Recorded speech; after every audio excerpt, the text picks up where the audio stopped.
ibintu 10 bigukururira ubukene ndetse utarebye neza ukaba ushobora kubusazana. Uyu munsi turabagezaho ibyo bintu 10 benshi bakora buri munsi bikaba bishobora kubakururira ubukene rimwe na rimwe batabizi. Niba ushaka kubaho ubuzima butarimo ubukene ugatera imbere kandi ukagira ejo hazaza, iyi video ni ingenzi kuri wowe.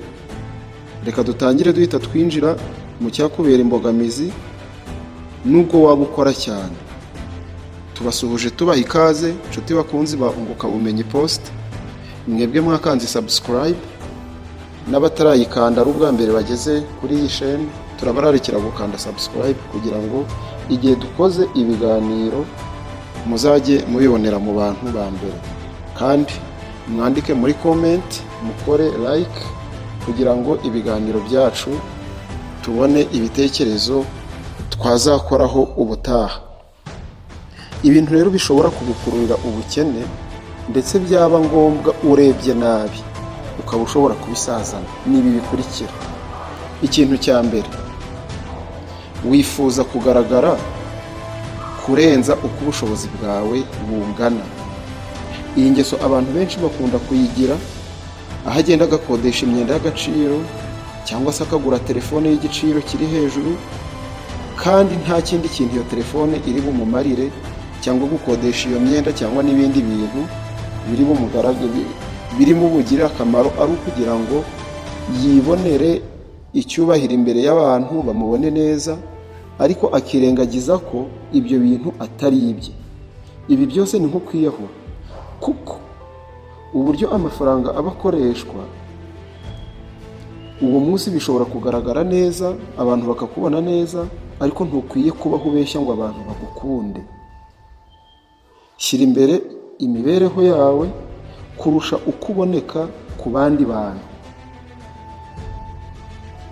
Ikintu cya kabiri, wifuza kubaho cyangwa se abantu benshi babayeho badafite igenamigambi muri bo cyangwa se budget.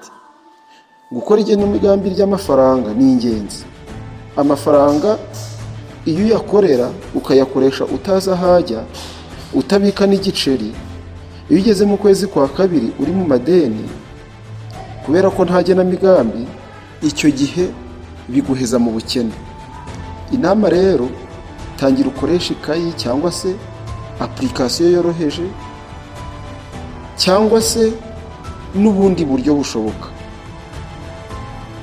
Wandike uko winjiza nuko usohora amafaranga. Ufate uruhande rw'ibyinjira, ufate n'uruhande rw'ibisohoka, ubihuze n'ubushobozi ufite. Ikintu cya gatatu, hari abantu babayeho ku myenda. Imyenda akaba ari cyo kintu kimubeshejeho n'inguzanyo zidasobanutse. Abantu bamwe batira amafaranga yo kujya mu bukwe cyangwa kugura telefone, kujya mu birori. Ibyo byose nta nyungu bizana. Iyo utangiye gutira ibyo utazagaruza uba wiyicira ejo hazaza. Niba abagenzi bawe bavuze ngo dufite trip, dufite urugendo, ugatangira uti ngomba kujyana na bagenzi banjye kandi nta mafaranga ufite, ugatangira ukaguza kandi nta bushobozi, nta hantu wizeye uzayakura. Ibyo bintu nta kabuza bishobora kuguheza mu bukene uramutse utabikosoye. Tangira utekereze mbere yo kwaka inguzanyo, nurangiza uvuga ute se aya mafaranga nzayakoza iki, azanyungura iki? Nubona nta nyungu bizaguha ubireke. Kugaragara neza imbere y'abagenzi bawe, bashobora kukubona neza, ariko ejo igihe wakennye bazaguseka ndetse bazaguta.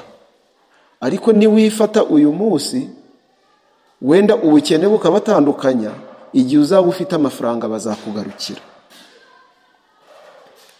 Ikindi, abantu benshi bagira imico mibi itwara amafaranga.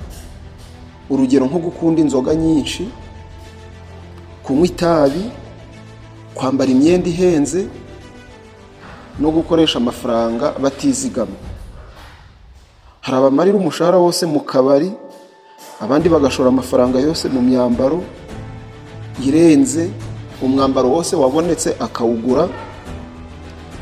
Mu by'ukuri si bibi kwambara neza, kwambara ni byiza, kugura iyo sabuni ugafura utwo ufite ni byiza, ariko niba wambaye inkweto y'ibihumbi 100 nyuma yo kuyigura ejo ukaba wabuze ibyo urya cyangwa se ukaba wabuze yo kwitabaza, si ubwenge ni ubupfapfa. Tangira gushyira amafaranga aho agira umumaro w'igihe kirekire. Ikindi, abantu benshi banyurwa no kuba abakozi iteka aho kugira ngo bikorere. Iyo wirengagije kwiga uko wakorera ibyawe bwite, ngo nzaba umukozi iteka nzakora mpembwa, uba wibeshye. Akazi keza ni kakandi kazaguha amafaranga wowe ubwawe uri gukorera. Ese igihe akazi ukorera kahagaze bizagenda bite? Biba byiza iyo upanze n'akandi kazi ku ruhande k'inyongera ku mirimo ukora. Niba uri umukozi wa leta uhembwa ukagira n'akandi kantu ku ruhande kakwinjiriza amafaranga ukora uvuye mu kazi cyangwa se ukora mu kiruhuko, ibyo bintu bizatuma isoko y'amafaranga yawe ihoraho. Tangira gutekereza ku gitekerezo cy'ubucuruzi bworoheje ukoresheje igihe cyawe cya weekend cyangwa se nimugoroba cyangwa se mu kiruhuko. Bushobora kuba ubucuruzi cyangwa se ubworozi cyangwa se n'ibindi bintu bitewe n'agace uherereyemo. Ikindi,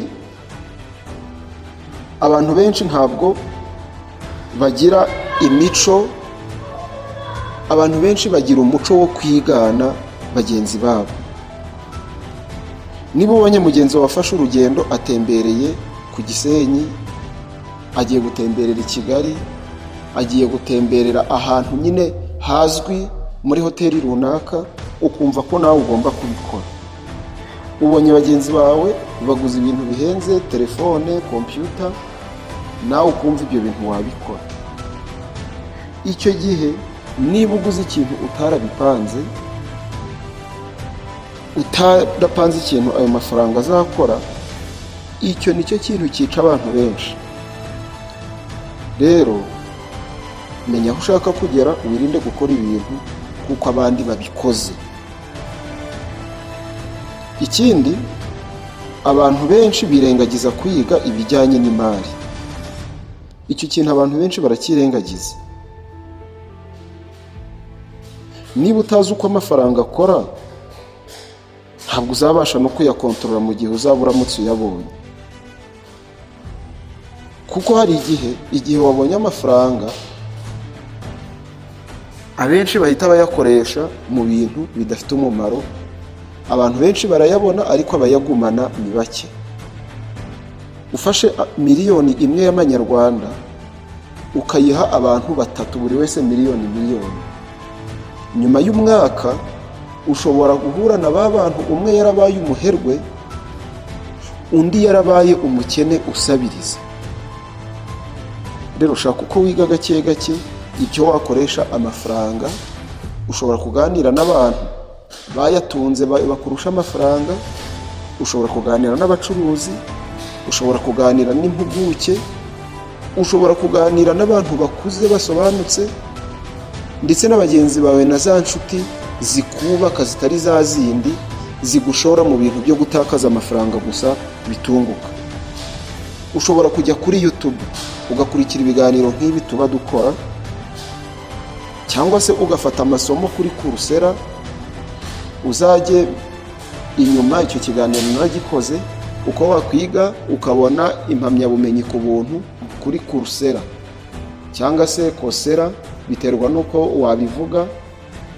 Haba amasomo y'ubuntu, hari n'amasomo yishyurwa. Ayo masomo ushaka banaguha certificate ukaba wayidepoza.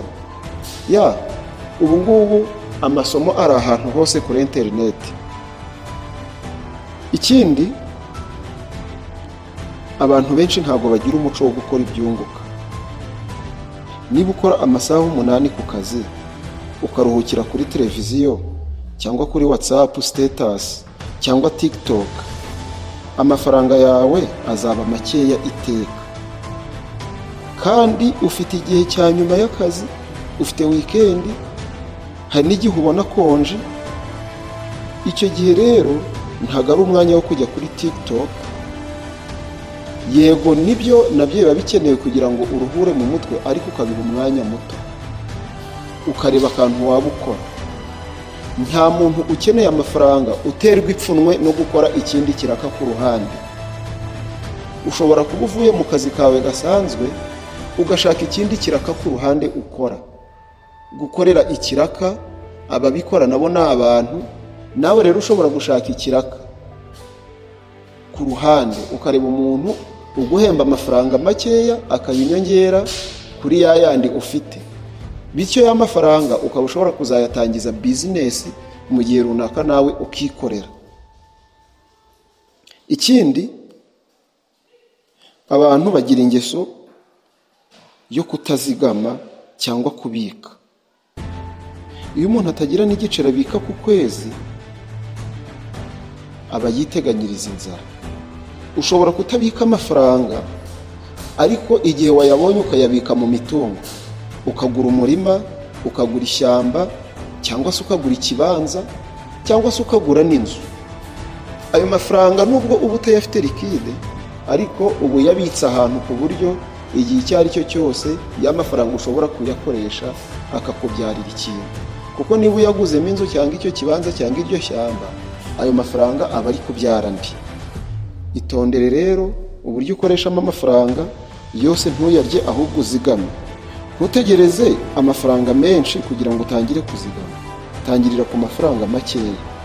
N'igihumbi ushobora kukizigama, ibihumbi 10 se ayo wabona yose. Ntabwo ari byiza gukoresha amafaranga yose uko uyafite ngo uzabona andi. Shyiraho sisiteme yo kuzigama uko ubonye amafaranga. Niba uhemberwa kuri banki, uvuga uti ujye kuri banki uvuga uti izi pourcentage runaka mujye muzikata muzishyire kuri account iri bloke, cyangwa se niba hari amahirwe y'amafaranga ubonye ugura iryo tungo, ugura ako gashyamba, cyangwa ugura ikindi kintu mu mitungo itimukanwa gishobora kuzagutabara igihe ugikeneye. Ikindi, kumva ko ufite igihe cyose cyo gutangira cyangwa kuzamuka, ukumva yuko ibyo bintu uzabikora ikindi gihe atari ngombwa ngo ubikore ubu. Iyo umuntu ahora avuga ngo nzabitangira ejo, haracyari kare, n'ejo bundi ni igihe, nta na rimwe azigera atangira, kuko amahirwe aba ari kugucika. Isaha yo gukora ni uyu munsi. Niba ufite igitekerezo, gishyire mu bikorwa, utinyuke. Abantu benshi kugira aho bagera ni uko batinyutse. Nawe rero tinyuka ukore, ufate icyemezo uyu munsi cyo guhindura ubuzima bwawe. Iminsi irihuta kandi amafaranga agira abayashaka bakayahiga. Ntabwo amafaranga azaza ngo akwikubiteho, ni ngombwa kuyahiga. Murakoze cyane kuba mwakurikiye iyi video. Niba hari kimwe muri ibi bintu 10 tuvuze, cyangwa se niba hari ikosa muri aya ngaya 10 waba waraguyemo, ntutinye guhinduka. Ubukene si indwara nk'uko abantu bamwe babivuga. Ubukene ntabwo ari indwara, ubukene ntabwo ari karande, ni ikintu ushobora kubamo ejo kikaba cyashize bitewe n'ukuntu ubyitwayemo. Ntibibagirwe gukanda subscribe kuri Unguka Ubumenyi Post kugira ngo video dukoze uzajye uyibona mu bantu ba mbere. Ntibibagirwe kuduha igitekerezo, jya muri comment wandike igitekerezo, utubwire uko wumvise iyi video, utubwire niba hari ikigufashije, ndetse utubwire niba hari ibindi wumva twazaganiraho ubutaha. Hanyuma tubategurire andi masomo, ndetse iyi video uyisangize n'abandi mu mbuga ubamo za WhatsApp kugira ngo mudufashe tuzamure iyi shene, kandi natwe ibiganiro byacu turebe yuko byafasha abantu kwigobotora iyi ngoyi y'ubukene. Murakoze cyane rero, video zikurikira naho ubutaha.